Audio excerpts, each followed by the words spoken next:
Champions trophy అయిపోయింది. ఐపీఎల్కు తెరలేవబోతోంది. ఆ తర్వాత ఇంగ్లాండ్ టూర్లో భారత జట్టు బరిలో దిగబోతోంది.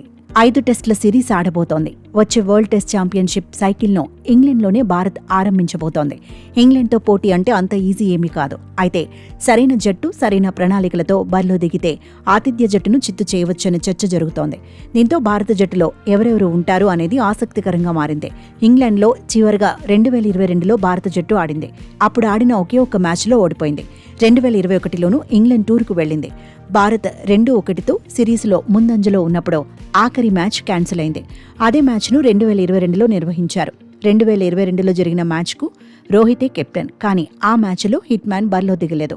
బుమ్రా కెప్టెన్సీలో టీమిండియా ఆడింది. ఈసారి కూడా భారత జట్టును రోహిత్ శర్మే నడిపించడం ఖాయంగా కనిపిస్తోంది. హిట్ మ్యానే కెప్టెన్ అని ఇప్పటికే ప్రచారం ఊపందుకుంది. ఇదే టైంలో టీమిండియా ఎలా ఉండొచ్చన్న దానిపైన చర్చ జరుగుతోంది. ఓపెనర్లుగా రోహిత్ శర్మ, యశస్వి జైస్వాల్ కొనసాగడం ఖాయమని ఎక్స్పర్ట్స్ అంచనా వేస్తున్నారు. 3వ స్థానం శుభ్మన్ గిల్దే అంటున్నారు. ఇప్పటికే 1 డౌన్లో గిల్ ఫిక్స్ అయ్యాడని చెబుతున్నారు. ఓపెనింగ్లో లెఫ్ట్ రైట్ కాంబినేషన్ వర్కౌట్ అవుతుందంటున్నారు. 4వ స్థానంలో విరాట్ కోహ్లీ బరిలో దిగుతాడని తేల్చి చెబుతున్నారు. మిడిల్ ఆర్డర్లో చోటు కోసం దేవదత్ పడిక్కల్, అభిమన్యు ఈశ్వరన్, సర్ఫరాజ్ ఖాన్ పోటీ పడతారని అంచనా వేస్తున్నారు. దేశవాళీ టోర్నీలో పరుగుల మూత మోగించిన కరుణ్ నాయర్ కూడా రేసులో ఉంటాడని చెప్పుకొస్తున్నారు. స్పిన్ ఆల్రౌండర్లుగా రవీంద్ర జడేజా, వాషింగ్టన్ సుందర్ ఆడే అవకాశాలున్నాయి. పేస్ ఆల్రౌండర్గా నితీష్ కుమార్ రెడ్డి నిరూపించుకున్నాడు. ఫియర్లెస్ క్రికెట్తో ఆకట్టుకున్నాడు.